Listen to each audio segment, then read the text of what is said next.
This might be the most famous letter on Earth. It's the first letter in any language that uses the Latin, Cyrillic, or Greek script, which means it's the #1 letter for most of the world. We're even conditioned to associate it with a job well done due to the education system. As widespread as this letter is, it's virtually the same in every language. The Cyrillic version is called A and makes the sound or I won't say any more, as I don't want to accidentally anger the actual creators of this letter.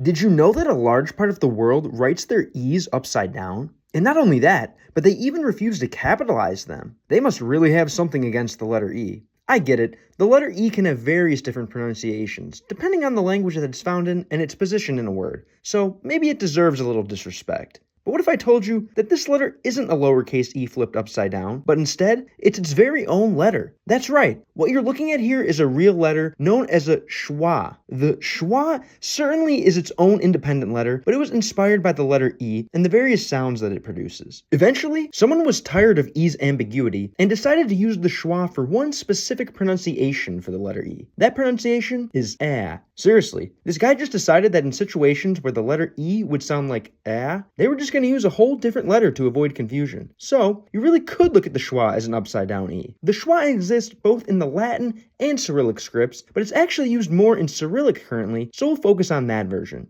In Cyrillic, it makes the sound ah as well, and it's mainly used in Turkic languages, such as Kazakh, Turkmen, Tatar, as well as various smaller minority languages. Depending on the speaker and language, it may also sound like which makes sense, as they share the same symbol, or but its most common pronunciation is ah. Luckily, ah, and all sound very similar, so it's not something to worry too much about. Since ah appears in the English word cat, I like to imagine a mischievous cat turning a letter E upside down to help me remember the schwa's most common pronunciation. Ah? There are an insane amount of Cyrillic letters that look like B. Some are common, some are rare. I like to call this one B with a hat in its uppercase form, or curvy B in its lowercase form. It's common in every Cyrillic using language. It's called B, and it sounds just like the B we know and love in English. B. This one looks like the Latin capital B. It's called V, and like Spanish, it makes a V sound. V. Depending on the word position, language, and dialect, the pronunciation can vary slightly, but it's still going to all be centered around the V. This Cyrillic letter is one of the weirdest. It appears in every language that uses Cyrillic, and it's most often called G, making the sound G. But in Ukrainian and Belarusian, it's called H, making the sound H. Depending on the language, dialect, and word structure, it can also sound like K or V. I like to call it the hangman letter, as its main sounds are G and H. But if you want to perfect your pronunciation, you'll have to do a bit of trial and error. Take a look at this interesting symbol. It's a letter used in some versions of the Cyrillic script. It might look like the Latin letter F, but it actually comes from taking this other Cyrillic letter derived from the Greek gamma and adding a horizontal stroke through the middle. It's primarily used in the alphabets of Kazakh, Uzbek, Tajik, and it can appear in some smaller minority languages as well. It can take the name G with stroke, but it's more commonly referred to by the name Gain. It can make the sound but a more proper pronunciation is further down in the throat, near the uvula, something like which is convenient because the letter itself looks like someone getting a ham bone stuck in their throat. This letter may look like a space invader, but its qualities really aren't so alien. It's used in every language that uses the Cyrillic script. It's called D, and it makes the English D sound. D. It's super easy to remember if you think of its resemblance to the Latin capital D or the Greek capital delta. In some alternate fonts, the letter can also look like this. If it comes at the end of a word or after some soft consonants, it sounds more like T, but D and T are very similar sounds, so I wouldn't worry about it too much. This could very well be the most common letter in the world. Let's take a look at it in the context of the Cyrillic script. In most Cyrillic script using languages, it's pretty straightforward and consistent. It's called I and makes the sound I. But in the most widely spoken Cyrillic script language, Russian, as well as Belarusian and Mongolian, it's called Y, and in most cases it'll be pronounced as Y, like in the Russian word niet. For those other scenarios where it should sound like like in the word уже, many speakers will sneak in a little I to round off their accent, making it уже. There are even some situations where this letter will sound like yo or o, like in yesho. Sometimes there will be a diacritic to indicate this pronunciation, but it's not very common. At the end of the day, the pronunciation of this letter is going to depend on the language, dialect, and life experience of the person speaking it. So don't let its ambiguity stop you from trying to connect with your fellow souls.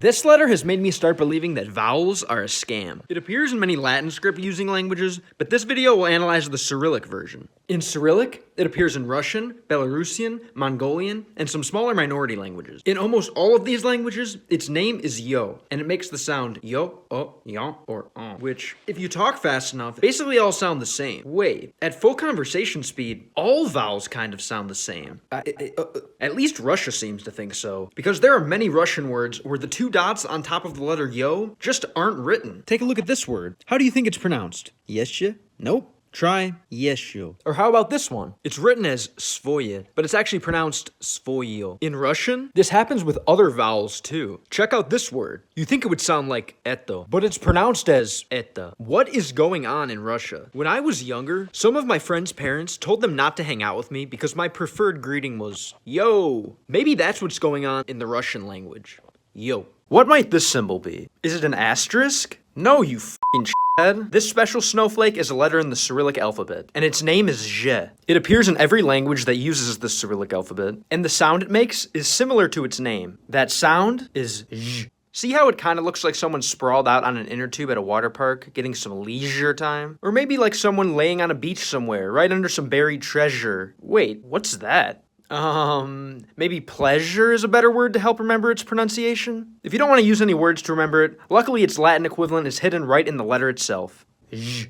While some TikTok users like to say, "It's just a number, bro," that sentence doesn't apply to this symbol. In the language of the universe, it is a number, 3, but in the Cyrillic script, it's also a letter. It's found in every Cyrillic script using language. It's called ze, and it takes the sound of the English letter z. Z. To remember the pronunciation when I see it in a word, I always think of a middle-aged Slavic man driving a BMW Z3.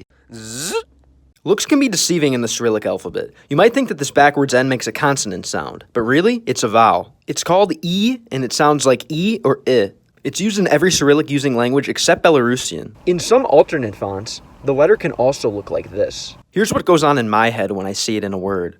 It can also be a word itself, usually meaning and.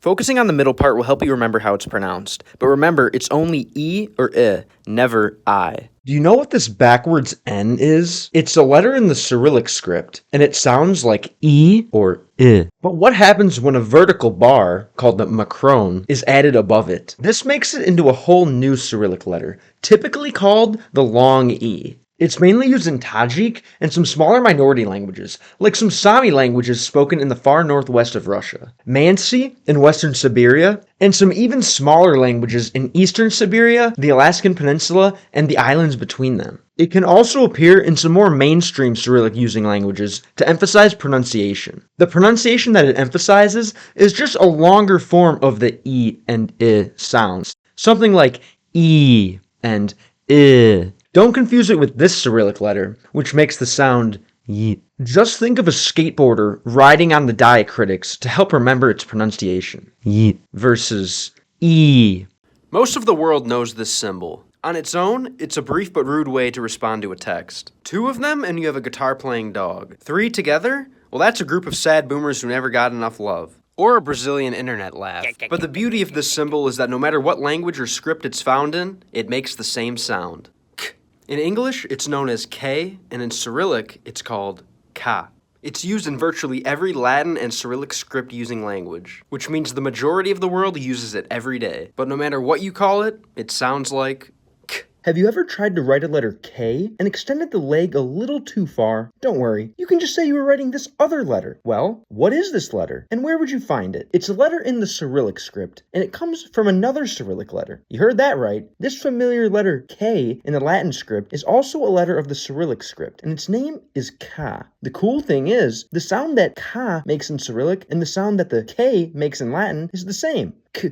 A letter that certainly is not in the Latin script, however, is this one. The extended K is what I would call it if it was a Latin script letter, but did I mention that it's not? Its name is the Ka with descender. So next time you draw an asymmetrical K, or Ka, you can just say that you're adding a descender. So what does that descender do? Where the Ka makes the K sound, the Ka with descender makes the K sound. For that reason, it can also be called cuff. The K sound is like the K sound, but instead of your tongue making contact with the roof of your mouth, it makes contact with or near your uvula. I don't know about you guys, but as an English speaker, the idea of my tongue making contact with my uvula gives me the heebie-jeebies. That seems to be no problem for speakers of Kazakh, Uzbek, and Tajik, as well as various minority languages, because that's where it can be found as a letter. That's great that they're comfortable touching their tongue to their uvula, but it still makes me feel uneasy. Luckily, this letter just looks like a letter K shaking an uneasy feeling out of its leg.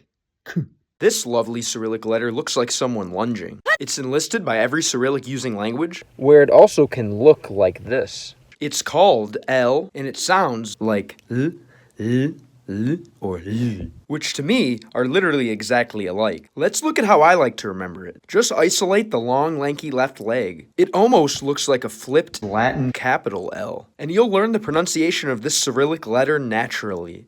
L. When you see this letter, what language do you think of? Because of words like me, more, and mine, I tend to think of the consumerist West and the languages that are spoken there. I was shocked to find out that this letter also appears in Cyrillic script languages, and it makes the same sound as it does in the West. In the Cyrillic context, the letter's called am. It's used in every language that has the Cyrillic script, and the sound it makes is m. Be sure to note that the lowercase form of this letter is just a smaller version of the uppercase form, as this has a completely different meaning in some Cyrillic script languages. With this info in mind, get out there and make some ams today. If you want to learn this Cyrillic letter, you'll have to reprogram your brain again. This symbol can mean a few different things for us in the West, but our friends in the Far East all know it as N. It's used in every Cyrillic script using language, and it makes the sound n. As an English speaker, I just visualize turning the middle piece a bit to make it look like the N that I know. Is this a Japanese letter?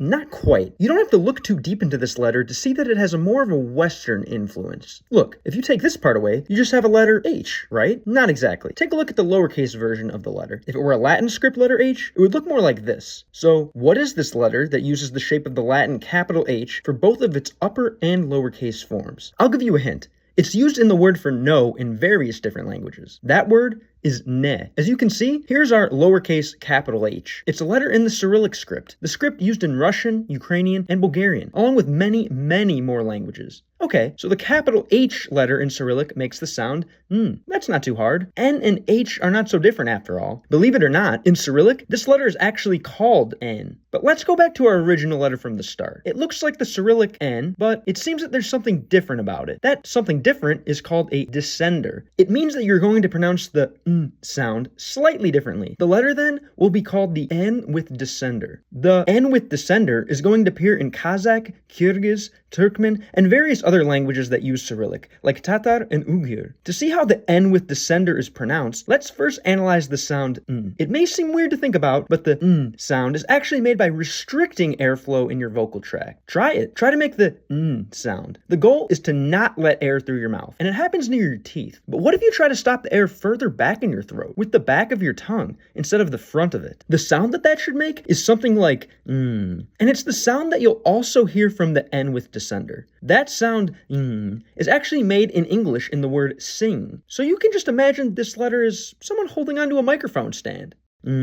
Every human in the world knows this symbol. If I was a caveman and I found a stick in the woods, I'd probably draw something like this. Circles are within us. They say so much without ever speaking a word. Not only do they represent things like unity, perfection, and infinity, but they also appear naturally in the world around us. Since humans like to borrow ideas from nature for their own creations, it only makes sense that the circle exists as a letter in most languages of the world. In this part of the world, where the languages use the Cyrillic script, it's commonly called o. It makes the sound o, or and it's found in every language that uses the Cyrillic script. Isn't it a great thing to see how cultures overlap? Do you know which symbol you're looking at here? It kind of looks like the Greek letter theta, but theta typically has a little less space within it. This much more hollow appearing symbol is a letter 2. It can be found mainly in the Cyrillic script, but it will occasionally appear in the Latin script as well. Since its primary use is in Cyrillic, we'll focus on the Cyrillic script version. It just looks like a circle with a line through it. So to figure out how it sounds, let's take a look at what a circle means in Cyrillic.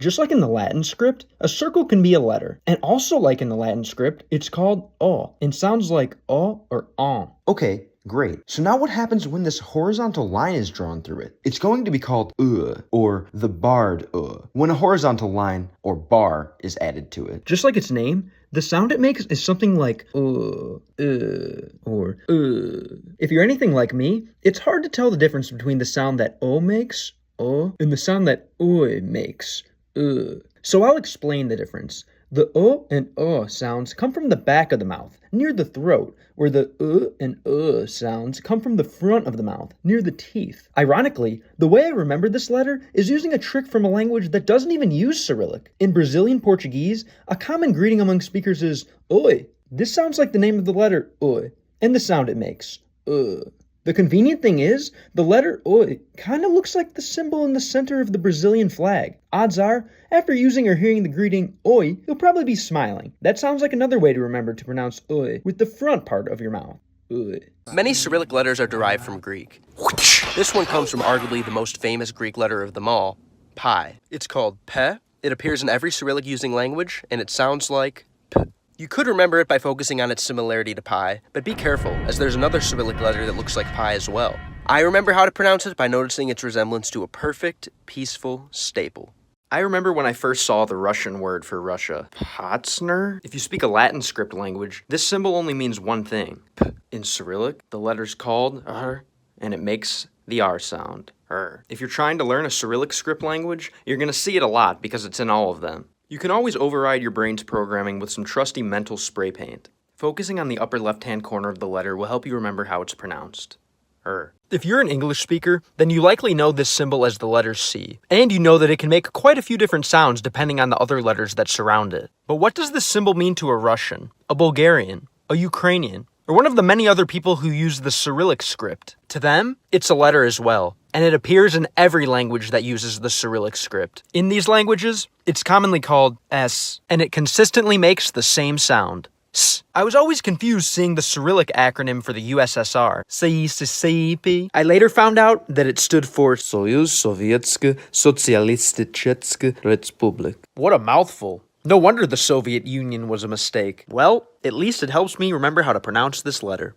S. Here's another symbol that's shared by the whole world. It appears in some shape or form in almost every script on Earth. It's a staple in Latin, the most widely used script on the globe. It shows up all over the Chinese characters. And in India's two most common scripts, it seems to be in almost every letter. But in this video, we're going to take a look at its role in the Cyrillic script. This symbol appears on its own as a letter in every language that uses Cyrillic. It's commonly called te, and just like in Latin, it makes the sound t. In Cyrillic, for some reason, it can also look like this in alternate fonts. It's amazing to see how much we all have in common. People from different cultures sometimes don't get along because of history, poor leadership, or personal experiences. But underneath our different cultures, we're all members of the same culture, the same race, human. So it should not be taboo to make jokes or critiques about your fellow brothers and sisters. Acknowledging our differences is what makes life worth living, but make sure to do it out of love. Studying a foreign language means time and effort put towards understanding and connecting with people completely different from you. It's a monumental exercise in empathy. If the whole world spoke the same language, we'd be one giant step closer to fixing the mess of the modern world. So keep studying and remember this letter. It looks like someone coming in for a hug, so use it to hug your fellow humans with words.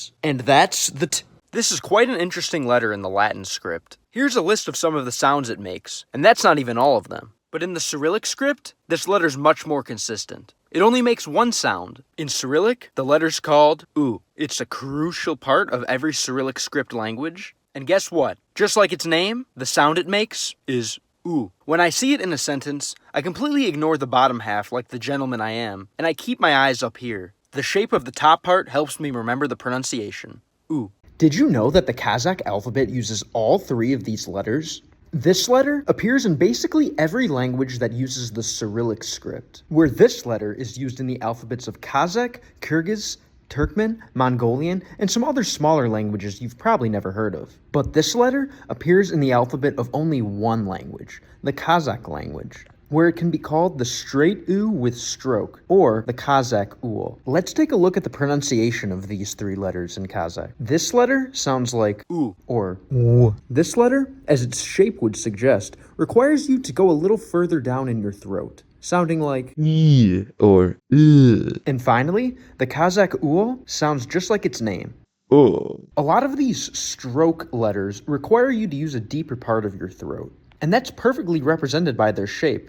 It looks like a throat with something stuck in it. To help remember that this letter only appears in Kazakh, notice how similar it is to the symbol used for the Chinese yuan. Conveniently enough, Kazakhstan and China share a border. Maybe this letter can be used for peace between them.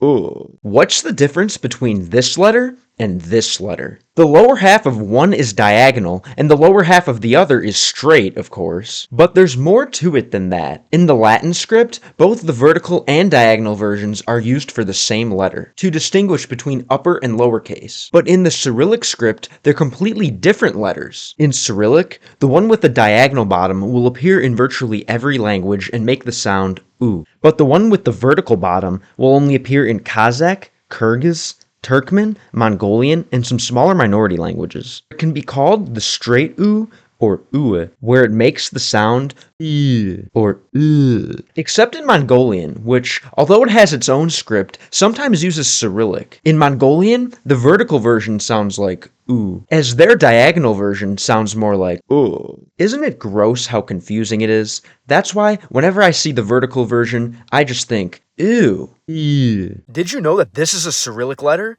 Although some might say, it was stolen from Greek, it's grown to global status. We can use this symbol as an example of our shared humanity. Besides, the Greek version looks a bit different anyways. As a global symbol, it appears as a letter in every Cyrillic script using language. In Cyrillic, it's called F or F, and the sound it makes is F. To help remember, I always think of phosphorus on the periodic table, or phosphor, as the sound appears twice, and the symbols look similar. After all, the periodic table was invented by a Russian guy. I guess that's a win for the Cyrillic script. Wait. Oh, what the f? This has to be the symbol with the highest amount of different meanings. From a kiss to a railroad crossing sign to just plain no, this symbol has countless different uses. It's only fitting that when used as a letter, it can signify many different sounds depending on the language that it appears in. When it appears in a Cyrillic script using language, it's typically called ch. It's used in every language that has Cyrillic, and the sound it makes is ch. I learned foreign languages by playing video games with native speakers. I found out from my investigations that in most Cyrillic languages, this letter is used to designate laughter. So it's not too hard to remember once you've seen it a few times. But don't be fooled. It's not ha ha ha. Instead, it's a more Slavic laugh. Ha ha ha.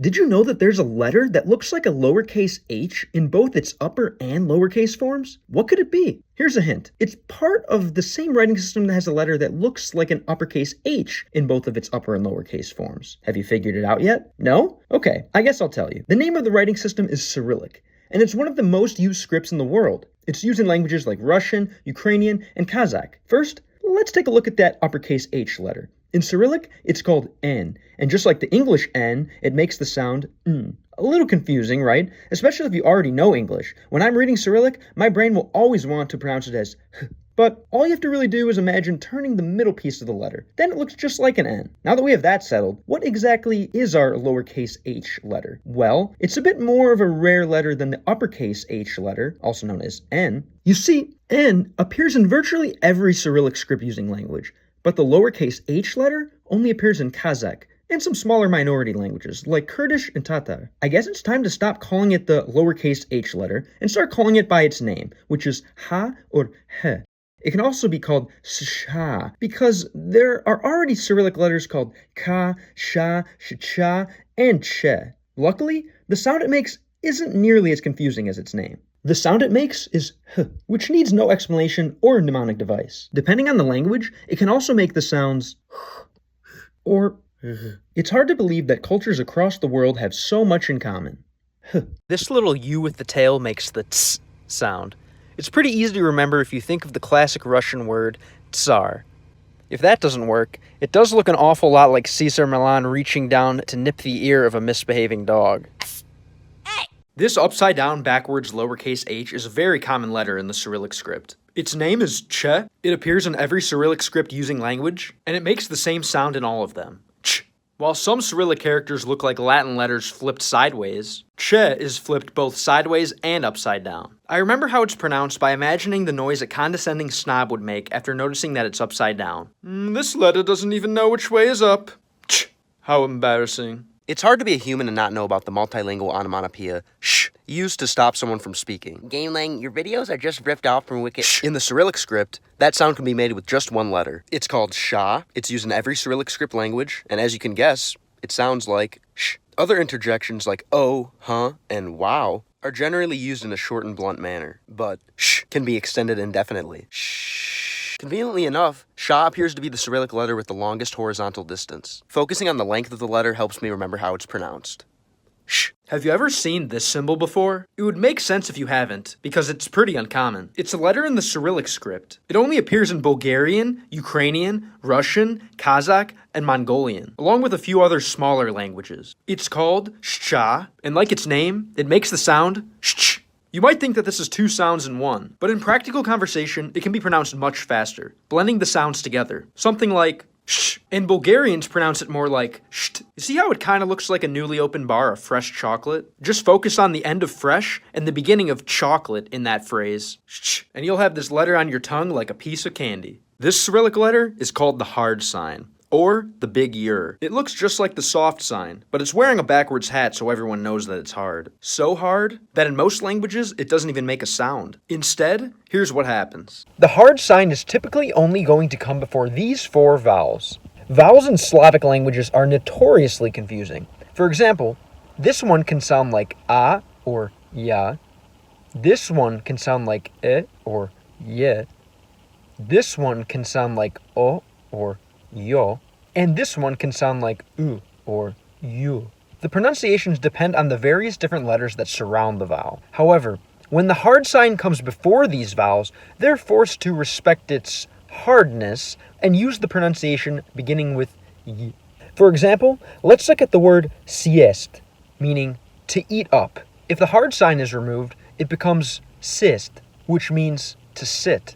Here's another example with a familiar word. Objekt, which of course is a translation of the English word object. Listen to the pronunciation of the similar word obiet, which is a promise. Only about half the Cyrillic using languages use this letter, with the rest electing to use an apostrophe instead. Bulgarian seems to be the only language where this letter does make a sound. In Bulgarian, it sounds like ugh, but for the rest of the Cyrillic languages, it's just a glorified apostrophe. This might be the most infamous Cyrillic character. Although it looks like two letters, it is just one singular letter. And in most cases, it sounds like half a letter. It's found in Russian, Belarusian, Mongolian, and the Turkic languages that use Cyrillic. Its name is Yeri or Yeru, and its pronunciation is based around the sound u. In Russian, Belarusian, and Mongolian, this letter only makes the first half of that sound. But in a Turkic language, like Uzbek, Kazakh, or Turkmen, this letter signifies a more pronounced, slightly longer version of that sound. Ooh. As this letter looks like it's halfway to being the English word Bill, I created a character named Shy Bill to help with its most common pronunciation. Just take someone who has the name Bill, make them shy, and put them in a social situation. Oh look! Here's the waiter. And he gave the bill to Bill. But Shy Bill was overcharged. Will he speak up? Looks like I was charged twice. I'll just pay it. Does this letter look familiar? Maybe a little too familiar. In English, it's called I. And as an English speaker, I literally am I. And I was surprised to find out that this letter is also used in the Cyrillic script. In Cyrillic, it's called the dotted E. It appears in Ukrainian, Belarusian, Kazakh, and some other smaller minority languages that use Cyrillic. In most cases, the sound it makes is E. In Cyrillic using languages that don't have the dotted E, this letter makes the sound E instead. But if the language has the dotted E, this letter is going to make the sound I. The pronunciations are reversed in Kazakh and some smaller languages, however, so be careful. The letters of the Cyrillic script may seem like completely foreign symbols, but letters like the dotted E make me think that maybe we aren't so different after all. E. Have you seen this symbol before? Think about it, but don't think too hard. Spending too much time thinking about previous mistakes is useless, and it can turn you into a simp fast. Interestingly enough, in the Cyrillic script, there's a letter that can alter the past. It's called the soft sign, or the small yur. It's used in every Cyrillic script language outside of Tajik and Uzbek. It doesn't make a sound on its own, but instead it softens the consonant that comes before it through a process called palatalization. This just means that you pronounce the consonant with your tongue lightly touching the palate or roof of your mouth. Let's take a look at the Russian word for end.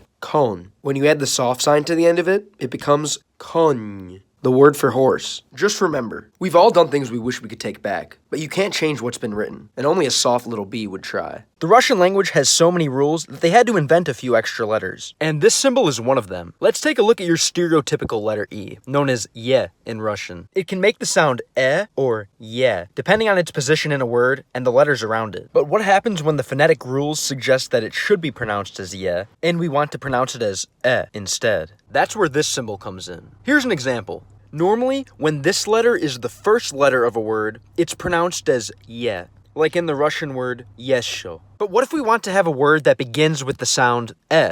As you can see in the word eto, we use this letter. It's called e or e oborotnoye, literally meaning backwards e. It's found in Russian, Belarusian, Mongolian, and some other Cyrillic using languages with Russian influence. It mostly appears as the first letter in a word, like in the example. When it shows up elsewhere, it's usually in a loan word, a word borrowed from a different language, such as rap from English. So if you're a Russian rapper, this should be your favorite letter. So this one looks like sex, or a key.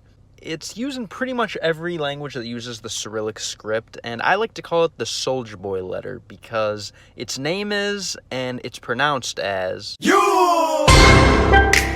This backwards capital R is a vowel in the Cyrillic script. It's present in the majority of Cyrillic using languages. It's called ya, and as its name suggests, in most cases, it sounds like ya. However, when it comes after a soft consonant, which is a consonant pronounced with the tongue close to or touching the roof of the mouth, the y is dropped, and it's pronounced as a. In these cases, depending on language, dialect, and word structure, it can also sound like or I. But for most situations, you can focus on its similarity to a jumping Mario to remember its most common pronunciation.